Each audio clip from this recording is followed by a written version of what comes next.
ഒറ്റപ്പാലത്ത് മോട്ടോർ വാഹന വകുപ്പ് ഉദ്യോഗസ്ഥർ എത്താത്തത് കാരണം വാഹനങ്ങൾ ടെസ്റ്റിന് കാത്ത് കെട്ടിക്കിടന്നത് 5 മണിക്കൂർ. ആംബുലൻസ് അടക്കമുള്ള 100-ലേറെ വാഹനങ്ങളാണ് വാഹനക്ഷമതാ പരിശോധനയ്ക്ക് എത്തിയിരുന്നത്. ഒറ്റപ്പാലം ഈസ്റ്റ് മനുഷ്യരിയിൽ നടക്കുന്ന പതിവ് വാഹനക്ഷമതാ പരിശോധനയാണ് ഉദ്യോഗസ്ഥർ എത്താത്തത് മൂലം വൈകിയത്. ഗൂഗിൾ VS വിവരങ്ങളായിട്ട് ഗോകുൽ, ഈ 5 മണിക്കൂറൊക്കെ വൈകുക എന്ന് പറഞ്ഞാൽ പിന്നെ ഇതൊക്കെ ഇതിനി പൂർത്തീകരിച്ചു പോകുക എന്ന് പറഞ്ഞാൽ ഏറെ സമയം എടുക്കുന്ന കാര്യമാണല്ലോ. എന്തുകൊണ്ടാണ് ഉദ്യോഗസ്ഥരുടെ ഭാഗത്ത് നിന്ന് ഈ വീഴ്ച ഉണ്ടായത്?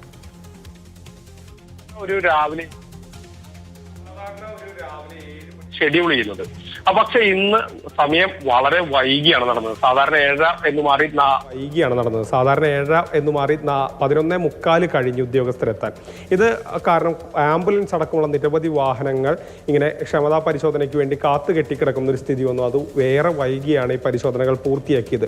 100-ലധികം വാഹനങ്ങൾക്ക് ഇന്ന് ദിവസം ഡേറ്റ് കൊടുത്തിട്ടുണ്ടായിരുന്നു. 100-ലധികം വാഹനങ്ങളിൽ നിന്ന് എത്തി. അപ്പോഴാണ് ഉദ്യോഗസ്ഥരുടെ ഭാഗത്ത് നിന്ന് ഇത്ര വലിയൊരു ഗുരുതരമായ വീഴ്ചയുണ്ടായത്. ഇത് ഉദ്യോഗസ്ഥരിൽ നിന്ന് ലഭിക്കുന്ന മറുപടി, ഇത് തങ്ങളുടെ ഓഫീസിൽ വന്ന പിഴവാണ്, ഓഫീസിൽ ഷെഡ്യൂൾ ഇടുന്നതിൽ വന്ന പിഴവാണ്, അതിലെ കൺഫ്യൂഷൻസ് ആണ് ഇത്തരത്തിലൊരു പ്രശ്നത്തിന് കാരണം എന്നുള്ളതാണ് ഉദ്യോഗസ്ഥർ പറയുന്നത്. പക്ഷേ എന്നാൽ ഇവിടെ കാത്തു നിന്ന ആളുകൾ പറയുന്നത് ഇവിടെ ഉദ്യോഗസ്ഥർ കുറവാണ്, അതിൻ്റെ ഭാഗമായാണ് ഇത്തരത്തിലൊരു വീഴ്ച വന്നതെന്നാണ്. ഏതായാലും ഈ പറയുന്ന ആംബുലൻസ് അടക്കമുള്ള വാഹനങ്ങളും ആ പരിശോധനയ്ക്ക് വന്ന ആളുകളും ഇതിൽ വല്ലാതെ വലഞ്ഞു. ഏകദേശം 5 മണിക്കൂറിലധികം ഇങ്ങനെ രാവിലെ നേരത്തെ വന്നവരൊക്കെ കാത്തു കെട്ടിക്കിടക്കേണ്ട ഒരു സ്ഥിതി വന്നു. മനുശ്ശേരി റൂട്ടിൽ ബ്ലോക്ക് ആവുന്ന ഒരു സ്ഥിതി വന്നു. കാരണം അത്രയധികം വാഹനങ്ങൾ റോഡിൻ്റെ ഇരുവശത്തുമായി നിർത്തിയിട്ടിരിക്കുകയാണ്. അപ്പോൾ ആ ഒരു തരത്തിലുള്ള വാഹന ഗതാഗതത്തിനും പ്രശ്നങ്ങളുണ്ടായി. ഏതായാലും വലിയ ബുദ്ധിമുട്ടാണ് ഉണ്ടായത്.